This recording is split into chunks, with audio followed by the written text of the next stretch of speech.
Nobody has more respect for women than I do. Nobody. Hillary Clinton wants to abolish it, believe me. She wants to abolish our Second Amendment. I think they didn't deny it. I don't think anybody denied it. Other presidents did not call. They'd write letters, and some presidents didn't do anything. Many people have come out and said I'm right. You really do have to ask yourself, where does it stop? Hello and welcome to Fallacious Trump, the podcast where we use the insane ramblings of a national emergency to explain logical fallacies. I'm your host, Jim. And I'm your other host, Mark. A logical fallacy is an error in reasoning that results in bad or invalid arguments. And the logical fallacy we're looking at this week is the hyperbolic fallacy, also known as inductive hyperbole. So Trump is the best in the world at using this fallacy. He is absolutely tremendous at it. Yeah. He is the best ever. And to be completely honest, I'm not sure I'm being hyperbolic there.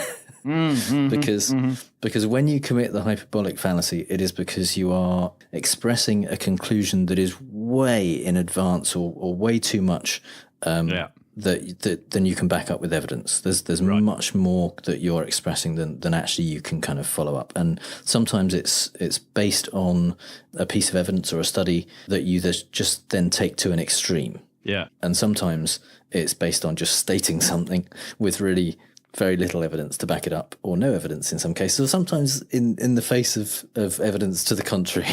Right. Okay. But it can't be seen as good reasoning because there's no hope that you can really back it up. There's certainly not based on the evidence that you have to hand. And it's also very difficult to kind of maintain that stance in the face of the history of comedy or even the history of Top Gear. Just with Clarkson saying everything is the best in the world, it's become a kind of cliche. Even he takes the piss out of himself on the Grand Tour. It's the ultimate in hyperbole to maintain this hyperbolic state in the face of all of that's gone before. Yeah, absolutely. And the more you do it, the more ridiculous it becomes. And and we all do it sometimes. We all say, I've had the worst morning ever. And people know that you're not being genuine in that. They know that you're being dramatic and not trying to tell the truth. But when it's used in an argument where you don't have other things to back it up or other points to make, and your only claim is, no, this is the best ever, then it becomes your argument. And it's obviously not a good argument. So one example we have from Trump is when Gold Star widow Maisha Johnson claimed that when the Donald called to express his condolences for her husband, LaDavid, he couldn't remember her husband's name. He was like so uninterested in making it a good call. He didn't even remember her name. Yeah. Now, Donald could have... it's obviously he's never going to admit this, but he could at least have said she was very emotional. She probably doesn't remember what I said or something like that.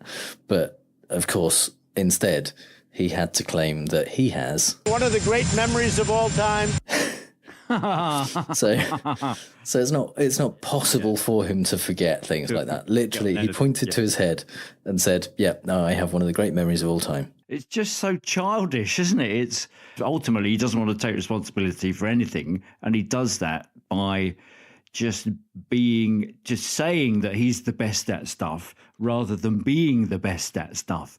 And if he would just admit that he isn't the best at these things, and it was a very emotional moment, and I was feeling emotional, she was feeling emotional, and you go, well, there's a properly humane human.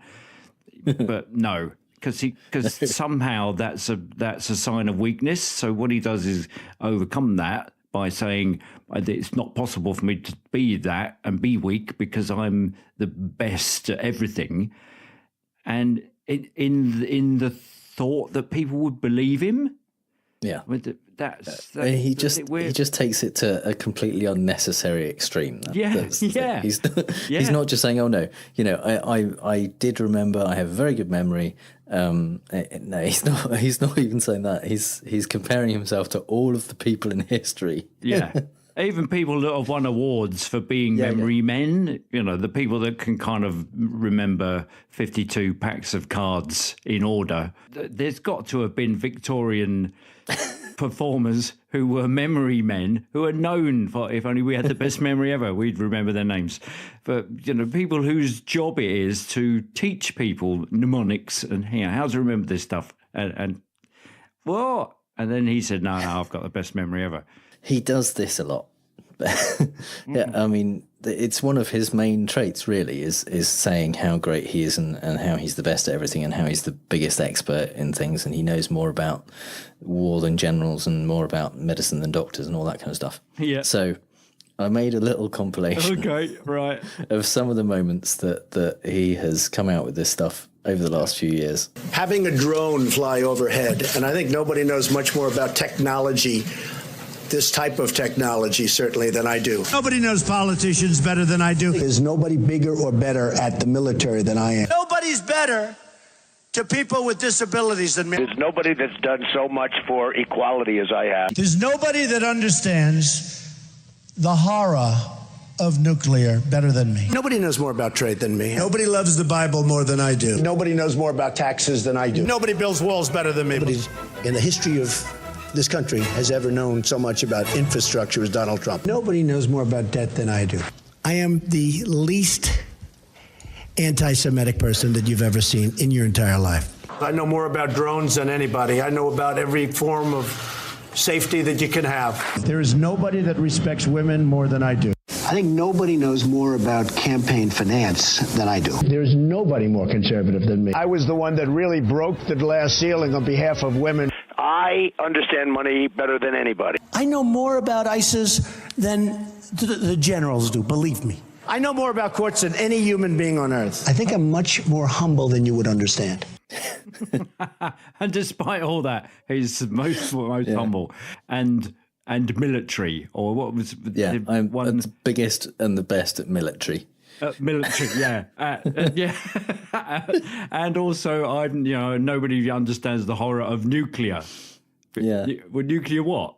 You know, the and I mean, atomic particles? just using that as an example, there was a guy who was close to Hiroshima when the bomb was dropped, who was evacuated, who left the area and went to Nagasaki. Oh, yeah. He survived that as well. Wow. I'm pretty sure he knows more. He probably knows more about the horror of nuclear, than anyone else on Earth. Quite justifiably, anyone else on Earth. So is that so the inductive, when it's called inductive hyperbole, is the sense that it's called inductive because it calls upon itself as proof of itself. It's about inductive reasoning. So the two main types of reasoning, deductive and inductive reasoning. Mm-hmm. Sherlock Holmes is supposedly the most famous deductive reasoner, but actually he doesn't use deductive reasoning at all. Oh, right. Deductive reasoning is where you can definitely decide something is true based on the facts or the situation. Yeah. Holmes hardly ever does that. What Holmes does is takes some evidence or a situation and comes up with probability and says this is probably true. This is likely to be the case due to the evidence. Yeah. And so that's inductive reasoning. Is basing your guess, basically your best hypothesis on the evidence that you have. Right. And so this is you're looking at the evidence. Yeah. And you're not kind of making a good hypothesis, you're making a ridiculous hypothesis based on the evidence. You're not taking it to a natural conclusion. You're going much further than that. It's a supernatural. So that's inductive conclusion. hyperbole. Yeah.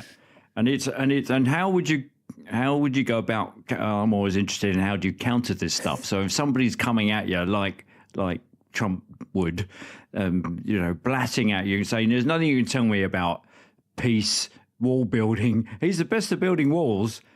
Better than a bricklayer? Really? If that was true, why did he employ people to build all his buildings rather than do them himself? Because he knows more about real estate. It's one of those things where people very rarely push back. Yeah. When he says to an interviewer, nobody knows more about the infrastructure, like in the history of America than I do. Yeah. nobody talks about, the people who built the railroads across America in the 1860s.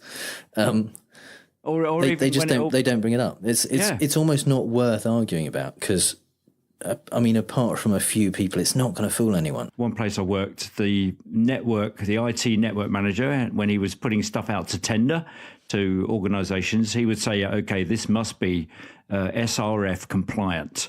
And if people came back and said, "Oh yeah, it's SRF compliant," he knew that they were bullshitting because all it meant was small rubber feet. So and you would make up something and give it to Trump, and he would go, "Yeah, I know all about that. Yeah, I'm absolutely the best at SRF compatibility." And you just go, "Well, that doesn't actually mean anything." Well, he tweeted recently that he wanted to make sure that America has 5G and even 6G technology as soon as possible.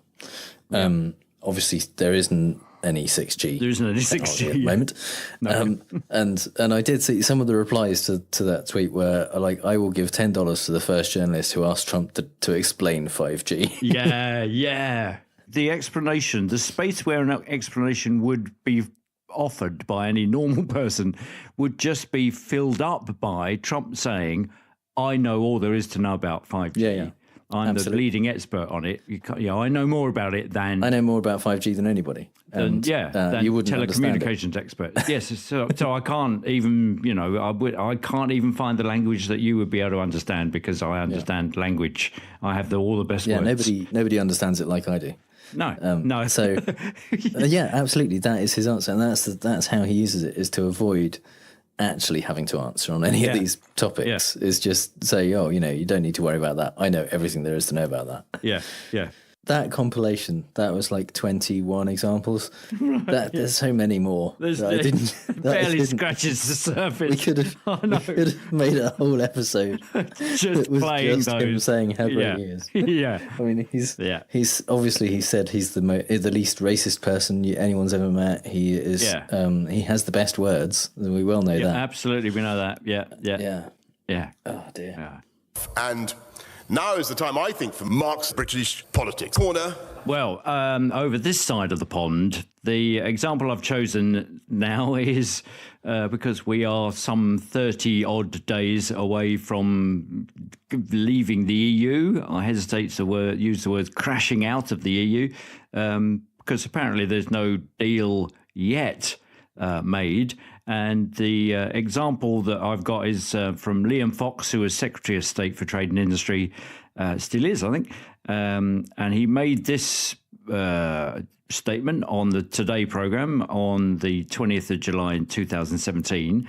The free trade agreement that we will have to come to with the European Union should be one of the easiest in human history. We're already beginning with zero tariffs.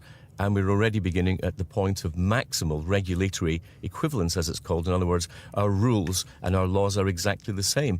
And the only reason that we wouldn't come to a free and open agreement is because politics gets in the way of economics. So what I love about that, so there you go. When you go, well, that's a the lot reason. Of politics must have got in the way. Absolutely, and it still is. And the fact that he says it's the easiest one in human history, and you think, really, in the whole of human history, one of the easiest trade agreements in human history is one that I did in a playground once when I had some collecting cards and I had two of them that were the same and I wanted another one from a friend of mine and I said, okay, well, I'll give you one of mine for that one.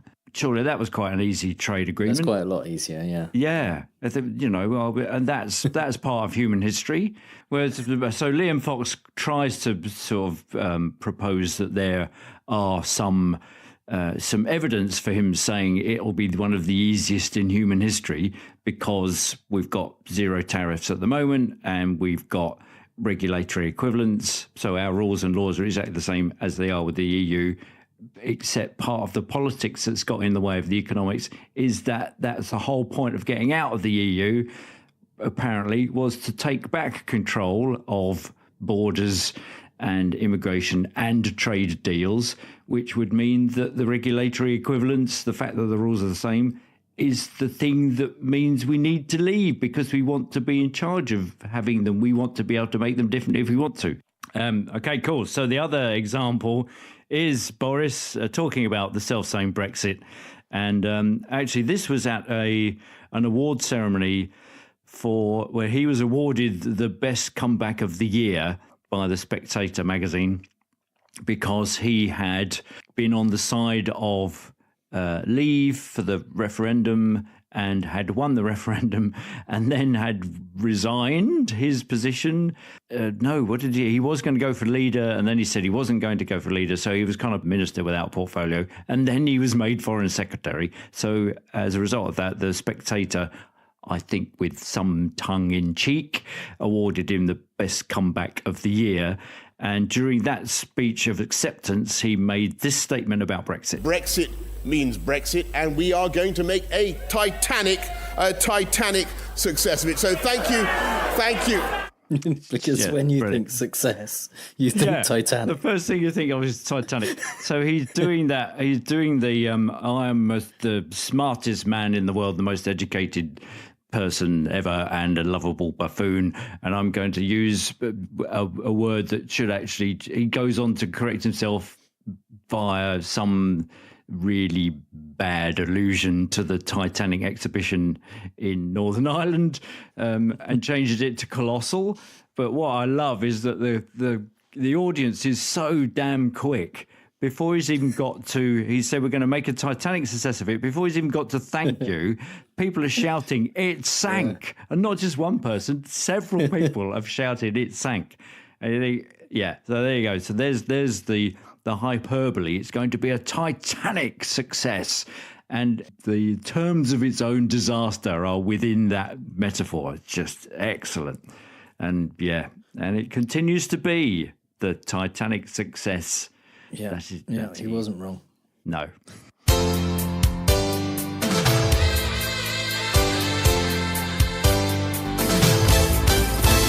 the wild, it's a fallacy. In the wild, it's a fallacy. In the wild, it's a fallacy. In the wild. There you go. Is it Spandau Ballet? No, it's ABC. ABC. ABC. Yeah, ABC. The look of fallacy. My mind turned with our 80s theme that we were talking about straight to that one. And so much so I recorded that immediately after the last episode. So in the Fallacy in the Wild, we like to look at the fallacy of the week from a non-political perspective. And the first example we have this week is from American Dad. You ruined everything! Everything? Oh, that's the hyperbole police coming to take you away and lock you up in exaggeration, Traz. I think I made my point. I love exaggeration, Traz. That's great.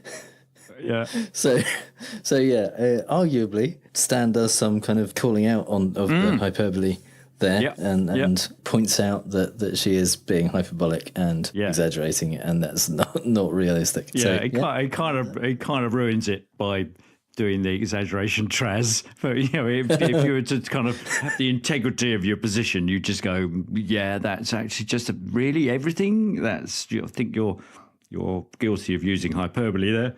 But where's the fun in that? Yeah. One of the ways that the hyperbolic fallacy is used quite frequently is in overblowing claims of alternative medicine. Right. Because the claims of alternative medicine often need to be overblown in order to make them sound good. Because you can't, if you rely just on the evidence and on the studies, then you wouldn't be able to sell your woo, basically. Yeah. One example is from Angelina Jolie's cancer doctor, who is Dr. I think Christy Funk, not Funke, but Funk. And she's an actual doctor, but she kind of stopped doing actual sciencey doctoring stuff a few years ago and focused much more on things like homeopathy and diet, and makes significantly overblown claims about how much diet can actually reduce your risk of getting breast cancer. She claims that you can, just by giving up meat and dairy, basically, and going on a vegan diet, you can decrease your risk of breast cancer by up to 80%, which is way above any actual evidence. that she can point to. One of the examples that she cites in terms of the vegan diet is a study that she says shows that a high saturated fat diet in puberty spread up breast cancer in adult women.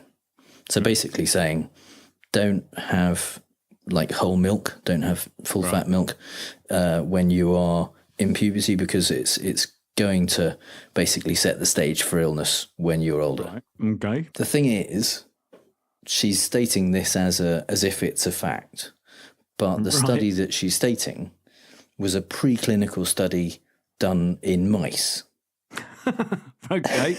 Yeah. So, and this was a study where prepubescent mice basically were fed a low-fat or a high-fat diet and then given a chemical that would induce breast cancer. Right. So it wasn't just kind of seeing whether they developed it. Susceptible. It was introduced into them. It's a preliminary study that gave some interesting results, but definitely can't be directly translated into human puberty, human breast cancer. You know, it's a model, basically. Yeah. And a huge amount more needs to be done before you can start saying, don't drink milk in puberty because you'll get breast cancer. It makes me think that it's an argument from small numbers. It's that kind of stuff, but without the numbers. It's kind of using the hyperbole to take, a small sample, like we talked about the MMR sample and that kind of scandal, where it becomes ramped up. In a hyperbolic way, it's saying, yes, this stuff will do that to you. Yeah, absolutely. And that's just one example of where she is pushing her kind of vegan diet thing as the cure. Well, not the cure even, but the prevention, the way of stopping yourself from getting breast cancer. Yeah. So this is based on an article by David Gorski in Science-Based Medicine, which is really good and breaks down all of the details of this cancer surgeon's claims that she put in the Sunday Times and in various other publications. We'll put a link to the article in the show notes for this episode on our website, and you can see all of the different things that this woman claims and why they are hyperbolic at best in the claims that they make. Dangerous at worst, because if you think... Yeah, absolutely. If in a way they'd applied that to Angelina Jolie, given her, genetic predilection for breast cancer, and hadn't done the prophylactic surgery, just did the mouse-based woo, sure, she might have got it. Might fall well. Yeah, absolutely. It is dangerous in that sense if people do. I mean, this is the thing about alternative medicine. It's dangerous if people use it instead of real medicine. But it's really negative that what this woman is basically saying is, for a lot of women who get breast cancer, it's kind of their own fault. Right. She's saying that in basically 80% of cases, the reasons that you get it are because of your diet or your lifestyle or whatever.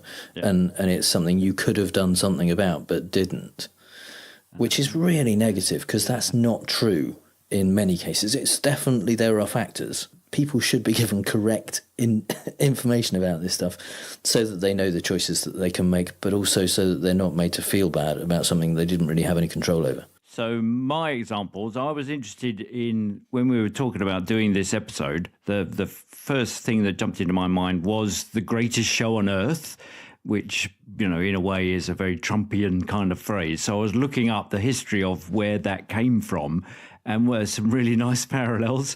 So it was once said about a guy called Dan Rice. He had a circus between the 1830s and the 1860s, which was the first to be described as the greatest show on earth.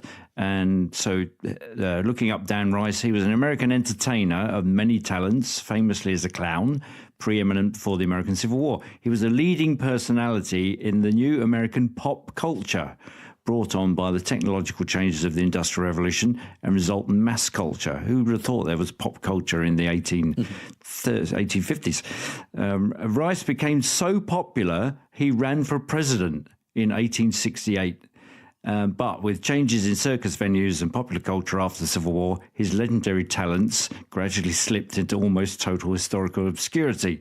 So that in 2001, a biography was done by a guy called David Carlian, and he called him the most famous man you've never heard of, which is in itself a great hyperbolic statement. But I was suddenly thinking, oh, it's just Trump. You know, he was that. But he was so popular. He was literally a clown who ran for president. Exactly. Yeah.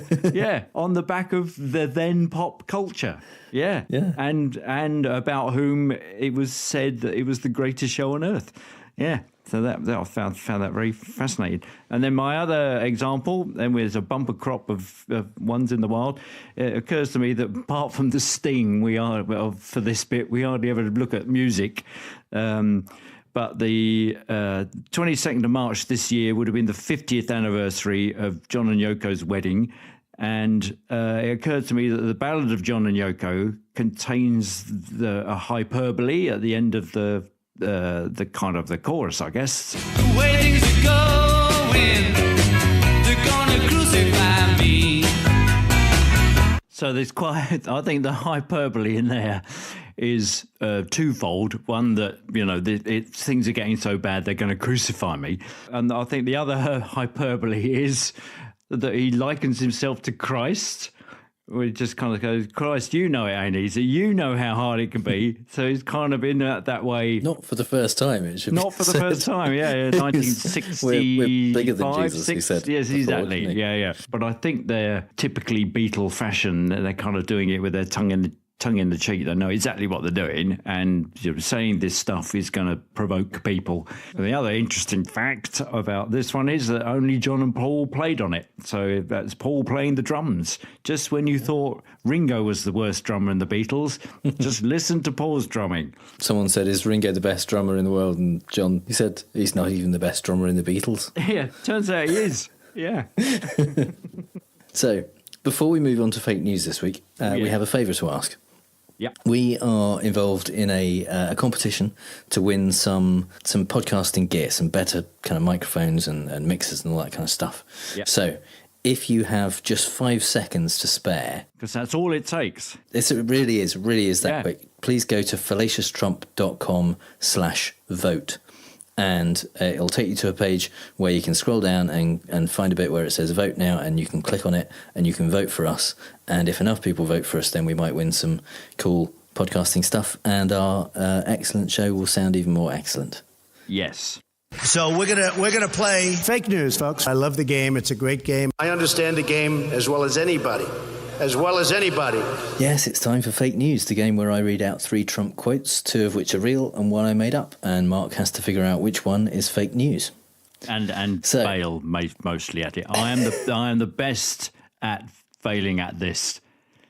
Yeah, ever, for all time in human history. I don't know if you saw, but Trump declared a national emergency. Oh yeah, this week and last week actually, and he did it in one of the weirdest Rose Garden press conferences ever. Yeah. It was so rambling and bizarre and just off topic. And during the thing, he pointed out that actually it wasn't really an emergency. He didn't need to do it. And it was just so weird. So all of these quotes are from that press conference. Okay. Yeah. So statement number 1. Mm-hmm. They're saying that Mexico isn't paying for the wall, and that's just a lie. I never said they would write a big check, like bing, bing, bing. They're paying indirectly through the money we're saving through the USMCA. Frankly, we made such a great deal with the USMCA, I think it's one of the best trade deals ever made, especially compared to NAFTA, which was one of the worst. We'll pay for the wall 5 times over with the money we save. Okay, yeah. Statement number 2. Got enough hyperbole in there for it to be feasible, yeah. Statement number 2. We had certain funds that are being used at the discretion of generals, at the discretion of the military. Some of them haven't been allocated yet, and some of the generals think that this is more important. I was speaking to a couple of them. They think this is far more important than what they were going to use it for. I said, what were you going to use it for? And I won't go into details, but it didn't sound too important to me. Okay, right. And number 3, this was just a tangent he went off on about the Chinese. Okay. He says, their criminal list, a drug dealer gets a thing called the death penalty. Our criminal list, a drug dealer gets a thing called how about a fine? And when I asked President Xi, I said, do you have a drug problem? No, no, no. I said, you have 1.4 billion people. What do you mean you have no drug problem? No, we don't have a drug problem. I said, why? Death penalty. We give death penalty to people that sell drugs. End of problem. Okay. Remember, this was during a speech about how there was a national emergency on the southern border. Yeah. So, yeah, which is all about drugs. Okay, yeah, fair enough. Because, the main themes would be too many drugs coming in. We need to spend the money. And I didn't say that Mexico wouldn't pay for it. Okay. So so there's that deal where it's all been, he's kind of saving face there. Yeah. Best trade deals ever made, especially compared with NAFTA, which was not. Certain funds being used at discretion as generals. See, that's a typical Trump thing. I wouldn't go into details, but I've saved you the trouble of having to go through all this. I've just dismissed it because it didn't sound too important to me. Okay, criminal list drug dealer gets the thing. Okay, well,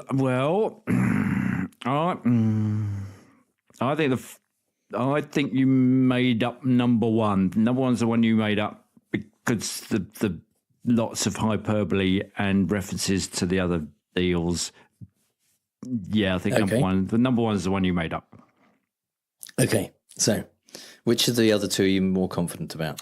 I'm more confident about the drug dealer one. Okay, so we'll go with that one. We'll start with that one. Yeah. Number 3, you think is real. Yeah. And number 3 is real. Their criminal list, a drug dealer gets a thing called the death penalty. Our criminal list, a drug dealer gets a thing called, how about a fine? And when I asked President Xi, I said, do you have a drug problem? No, no, no. I said, you have 1.4 billion people. What do you mean you have no drug problem? No, we don't have a drug problem. I said, why? Death penalty. We give death penalty to people that sell drugs. End of problem. So Trump is kind of comes off the back of this saying, he very much said, we can solve the drug problem a lot easier than people think. Yeah, basically, we just need to kill a lot more we people. should kill drug dealers. Yeah, that is no problem. Ultimately, his conclusion. I suspect he's doing a little bit of cherry picking insofar as when President Xi says we don't have a drug problem, he's gone okay, and that's the end of the discussion. Rather than saying, but you do have a drug problem, and they do. You do, yeah. It is not a thing in China that they don't have a drug problem. No. Compared to less populous countries, by capita, they actually have quite a small drug problem because it's such a huge country. But they put their people who are convicted of drug offences in mandatory rehab, basically. Yeah. And they record those people, they register them as drug users, and there are over 2.5 million registered drug users in China. Yeah, so it's definitely not no problem. And that's just the ones who have already been convicted, basically, in the last 3 years of drug offences. So you think statement 2 is real? I do. And statement 2 is real. We had certain funds that are being used at the discretion of generals, at the discretion of the military. Some of them haven't been allocated yet, and some of the generals think that this is more important. I was speaking to a couple of them. They think this is far more important than what they were going to use it for. I said, what were you going to use it for? And I won't go into details, but didn't sound too important to me. It just gets smaller, doesn't it? Or, there are certain funds being used at the discretion of generals. So basically what he's saying is there's all this military funding, we could divert it to the wall. And so there's certain funds being used at the discretion of generals. Okay, yeah. Some of those funds haven't been allocated, and some of the generals think that this was more. But I was speaking to a couple of some of those about some of the allocation, and they think it's far more important. I won't go into it, but I don't think it's important. So the thing that the money was going to be used for, that didn't sound too important. Yeah. Trump was aiming to get $3.6 billion from military construction funds. Okay. And most of that hasn't currently been allocated is that they've said they're not going to use anything that is kind of impacting the readiness of the military. But it's for building houses for on bases for military families and things like that. Right. And there is significant underfunding that has been going on for years in that area, to the point where military families on US bases they have kind of black mold and they have rising damp and all kinds of issues with the current buildings that they have. Yeah, they really do need to have some of that money put into constructing new facilities for them. They're taking that away. That's fine. That wasn't important. Because it's not important. And not important. $2.5 billion is from a military drug interdiction fund, which is basically aimed at interrupting the drug trade. The interesting thing about that is, though, of that 2.5 billion that he wants, they've actually spent almost all the money that they've got in that fund. So they've only actually got about $85 million left in the fund. Right.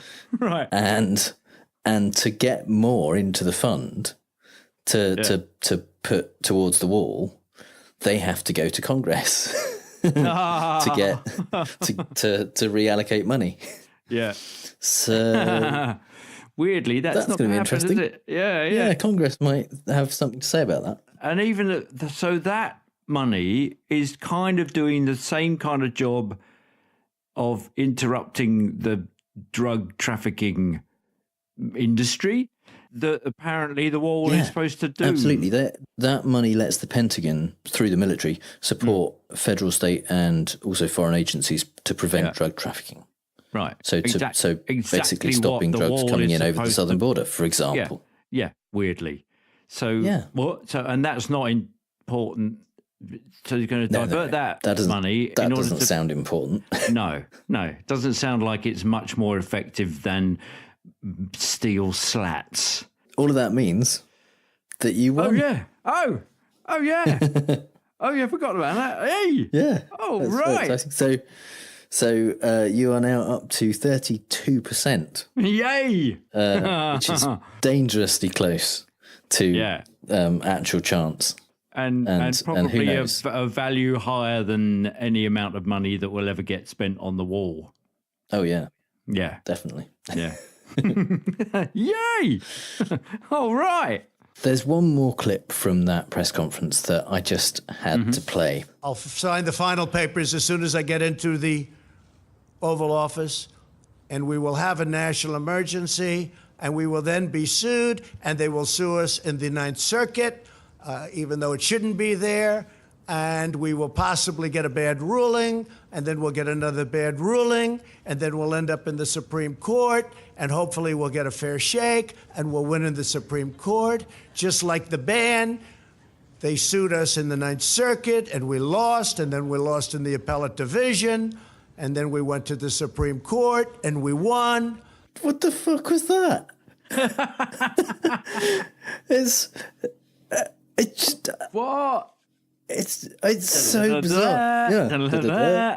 It's on. I think it was Seth Meyers on his show said it sounds like a kind of an 8-year-old telling you what he saw at the zoo. It's like and when we saw elephants, and then we saw a monkey, and then we saw a camel, and then we had some potato chips, and then we had so ice cream. Weird that.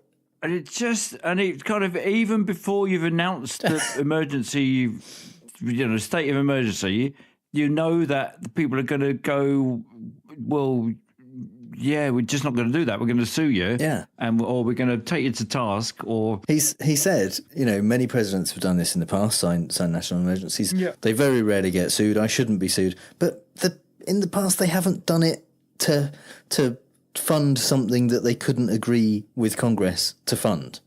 They haven't done something where later in the same announcement they've said, I didn't need to do it this way. It's not an emergency then. Yeah.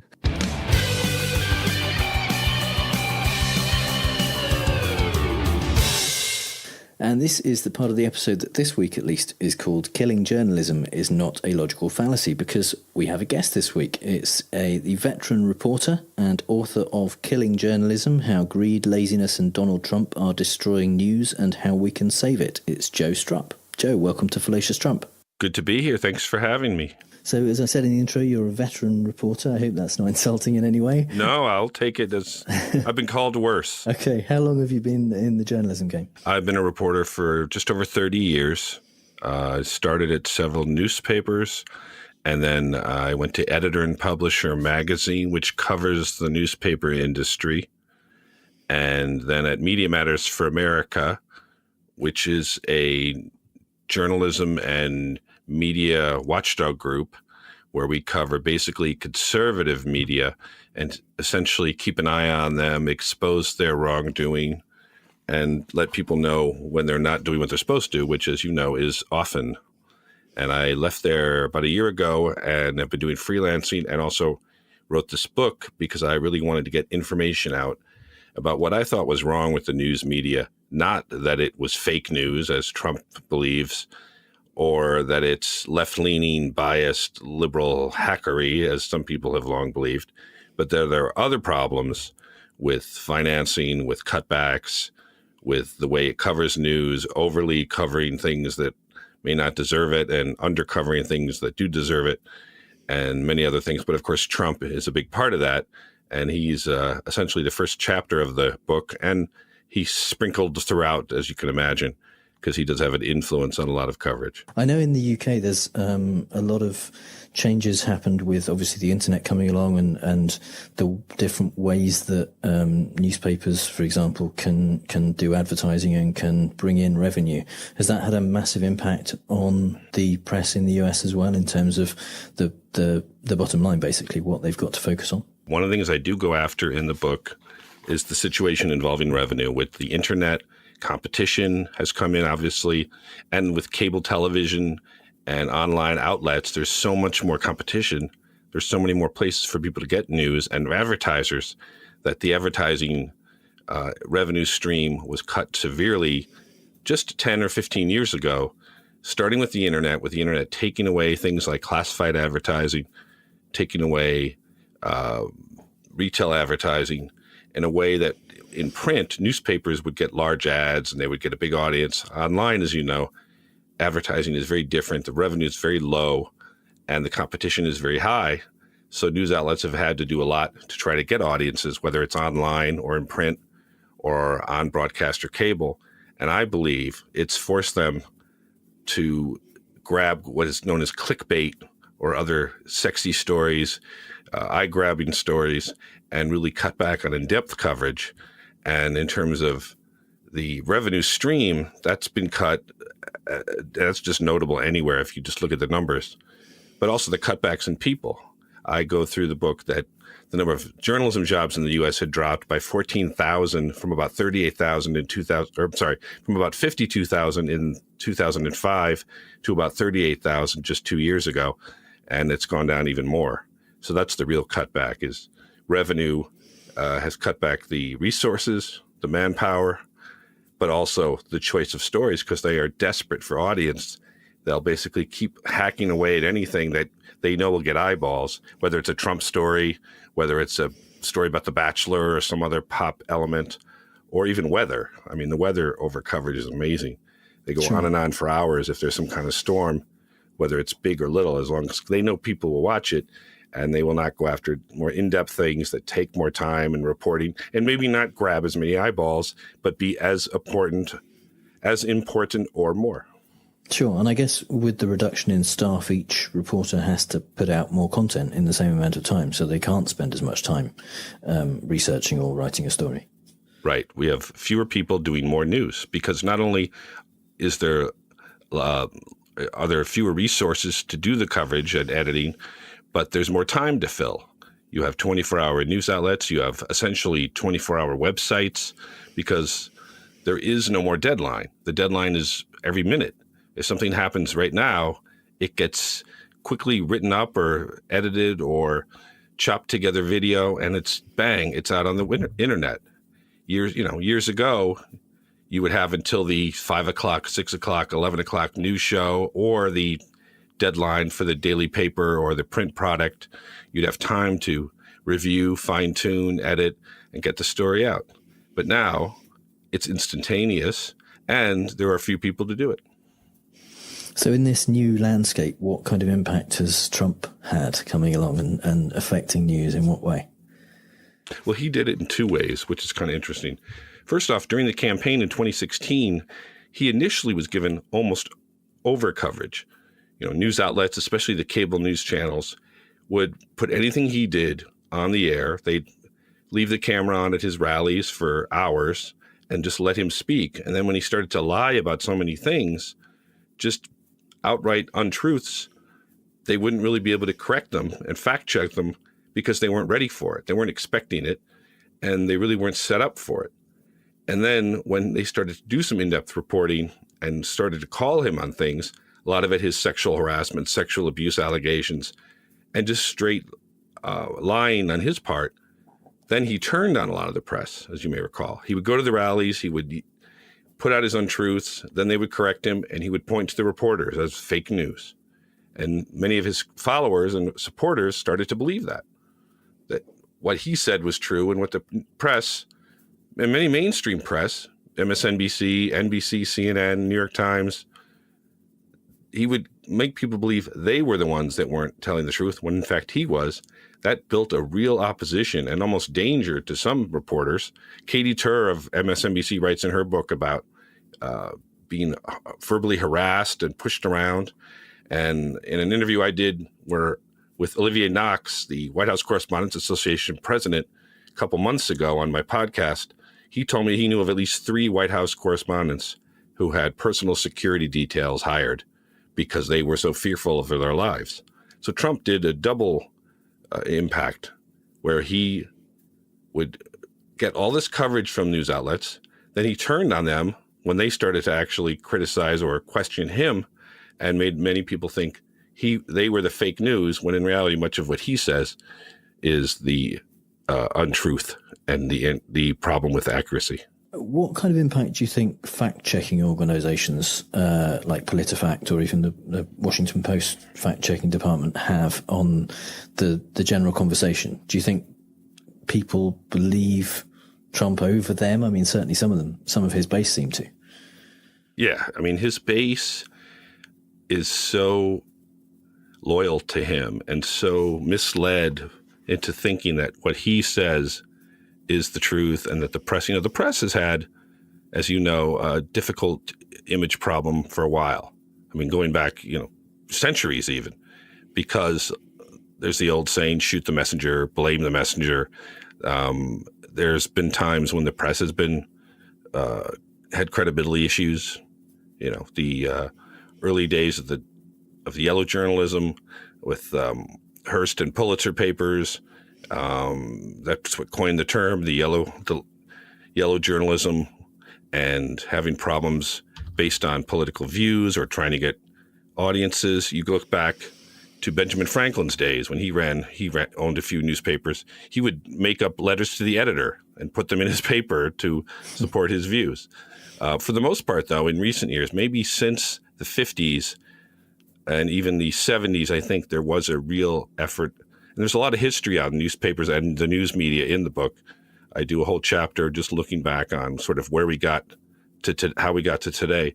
There really was an effort in the recent decades to just be professional and put out accuracy and credible work. And I think one of the things the internet does is it allows even reporters to get access to information quicker, and people can see more news outlets. I think that's one of the positives of the internet. When I did research for the book, and I'm sure when you do research and others, you go online, you can look up things so quickly and in a diverse way. It's a real helpful tool for journalists. But at the same time, of course, it allows falsehoods to be spread. But I think most journalists, as I say in the book as well, want to be accurate. They want to get information out. I got into journalism. I think most people did because we're curious, nosy people who like to get information and news out. We pride ourselves on balance. We pride ourselves on accuracy. I would rather get a big scoop that might hurt a politician or a political view that I agree with rather than help one.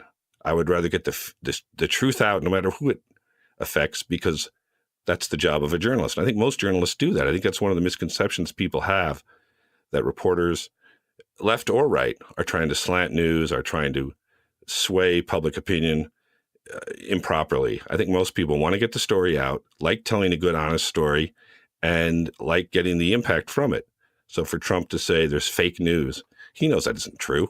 He's not stupid, but he knows it's a good way to gin up opposition in a frenzy rather than focus on the issues. Do you think Trump's accusations of fake news have led mainstream media sources to be more cautious in reporting in case they are caught out in a mistake, and then it kind of validates what he's saying? I don't think they've really been more careful in what they consider to be accurate, because I think all along, most of the good mainstream quality news sites have always followed efforts. I think some are maybe double checking a little more, and that's a good thing. More fact checking can only lead to better reporting and better accuracy.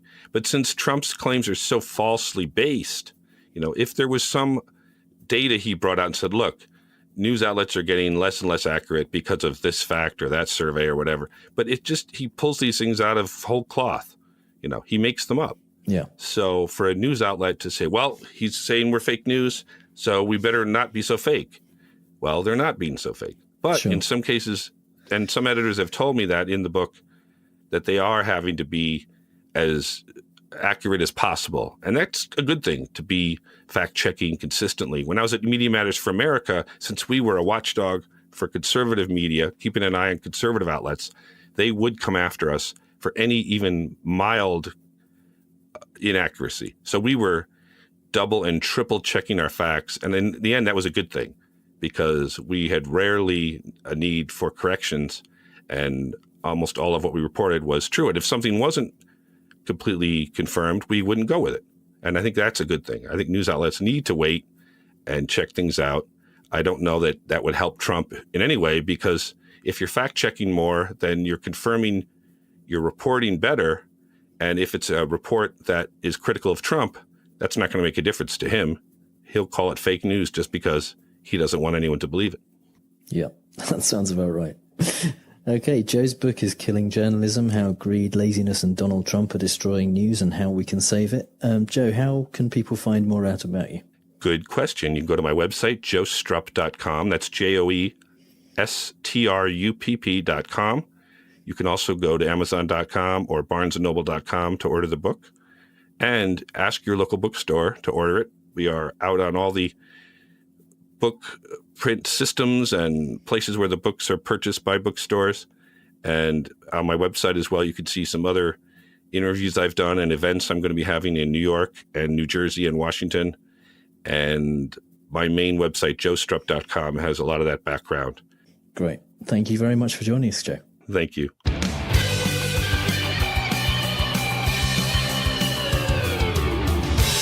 And finally, some things we really don't have time to talk about. Trump's latest medical results are in, and we're all pretending that he's only 243 pounds and that he's 6'3", which means he must be standing in a small hole anytime Obama or Trudeau are anywhere near. The best part of this year's fictional doctor's report is where Dr. Connolly says the president is in very good health and then predicts that he will remain so for the duration of his presidency and beyond. And beyond. Honestly, some people can't afford basic health care, but the White House gets psychic doctors. Yeah. The troller-in-chief and greatest humble bragger of all time has apparently been nominated for the Nobel Peace Prize by Japanese Prime Minister Shinzo Abe. Prime Minister Abe of Japan gave me the most beautiful copy of a letter that he sent to the people who give out a thing called the Nobel Prize. He said, I have nominated you, or respectfully on behalf of Japan, I am asking them to give you the Nobel Peace Prize. I said, thank you. Many other people feel that way, too. I'll probably never get it, but that's okay. They gave it to Obama. He didn't even know what he got it for. That's so much of that is made up, isn't it? Or, yeah. But what did he get nominated for? Well, apparently for being president at the same time as a gap in nuclear testing by North Korea. Delightfully, when asked in his own parliament if he had been asked by the US administration to nominate Trump, Abe said, "I'm not saying that that is not the fact, which we know by using Trump's measure of veracity, I don't think anyone's denied it, means it's true. Oh, Obama got one, can't you get me one too? I'll be your best friend." Needless to say, Trump didn't get it. A federal judge has ruled that Paul Manafort intentionally lied to Special Counsel Robert Mueller's office, which is just the latest of the crimes he's committed since being arrested. On the plus side, since it invalidates his plea deal and means he'll probably spend the rest of his life in prison, he can just keep on committing crimes now, and there's not much more they can do to him. Might as well. He loves it. He loves it. He just keep going. Yeah. Trump's latest tweet about Native American genocide in a slur against the latest to join the presidential race. Elizabeth Warren, sometimes referred to by me as Pocahontas. Which ends... See you on the trail. In capital letters, a not too veiled reference to the Trail of Tears. This caused outrage this week, as per usual, and Fox News analyst Brit Hume dismissed the outrage, as per usual. This time, however, using an unusual defence, maintaining that Trump is too ignorant of 19th century history to have known it's a joke. Hume explained that Trump says ignorant and offensive things regularly, but he's not noted for veiled references to historical events. But being stupid still doesn't mean it's not offensive. Ignorance is no defence in the eyes of the law. And also Jeremy Clarkson. A MAGA hat-wearing Trump supporter attacked a BBC cameraman at a Trump rally in El Paso. Nobody knows what motivated the attack, which came just a few days before Trump called the press the enemy of the people for the 50th time. Yeah, who knows what caused that then? It's a mystery. Yeah. Goodloe Sutton, the editor and publisher of a local paper in Alabama called The Democrat Reporter, wrote an editorial on Valentine's Day entitled "Klan Needs to Ride Again." In a piece of writing you thought you'd only get to read in a museum's chamber of horrors, he writes, "Democrats in the Republican Party are plotting to raise taxes in Alabama. This socialist communist ideology sounds good to the ignorant, the uneducated, and the simple-minded people. If we could get the Klan to go up there and clean out D.C., we'd all be better off. We'll get them hemp ropes out, loop them over a tall limb, and hang all of them. It's not calling for the lynchings of Americans. These are socialist communists we're talking about." However, Sutton also told the paper he did not believe the Klan was a violent organisation. "They didn't kill but a few people. The Klan wasn't violent till they needed to be." Oh, so that's all right then. It's only fake news. Trump has come up with an idea for an event which he hopes will become an annual tradition. It's a brilliant idea, totally original concept, and nobody has ever done anything like it before. He's suggested having a parade in Washington, D.C. on July 4th to celebrate America. Oh, yeah, that'd be good. Yeah, good idea. Details are still being worked out, and there's no word yet on how this will affect the National Independence Day parade that has been held in Washington, D.C. for over 20 years. On July 4th. Yeah. It's probably no coincidence that Trump trails the declared 2020 election Democrat contenders by several percentage points in the polls. He even trails Joe Biden by 12 points, and he's declared nothing beyond thinking about running. And Trump, therefore, is spending much of his executive time making up nasty nicknames for the Democrats. If he had even one iota of self-awareness, he would realise that the enormous amount of name-calling that has gone on in the direction of the fetid, orange, small-minded, short-dicked, brain-farting, mealy-mouthed, cunt-faced, pube-headed, motherfucking arsehole himself hasn't actually, unfortunately, made any impact on someone continuing to be in power. Therefore, he might give it up and just concentrate on statesmanship. Escalated quickly. So, that's all the bad arguments and faulty reasoning we have time for this episode. You can find the show notes at fallacioustrump.com, and if you hear Trump say something stupid and want to ask if it's a fallacy, our contact details are on the contact page.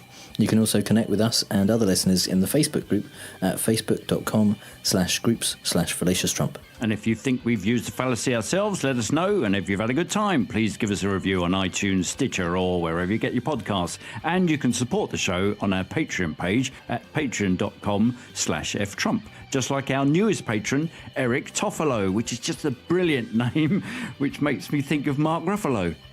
So, thanks, Eric. That's great. I hope you're enjoying being a patron. And we have a new Patreon goal to tell you about. No! Cast your minds back to the Christmas special where we talked about a terrible film called Ghosts Can't Do It, for which Donald Trump won a Razzie for Worst Actor. It's the Razzies this weekend, actually. When we hit our next milestone, Mark and I will watch that film and mercilessly break it down in a special episode for patrons only. You can check it out on YouTube. It looks really awful. So if you want to inflict that on us, head on over to the Patreon page and sign up. Don't do it. No, do it. No, we're caught in a dilemma there, aren't we? Yeah, sign up so we can watch that film. All music is by The Outbursts and was used with permission. So until next time on Fallacious Trump, we'll leave the last word to the Donald. That's right. Go home to mommy. Bye. Bye.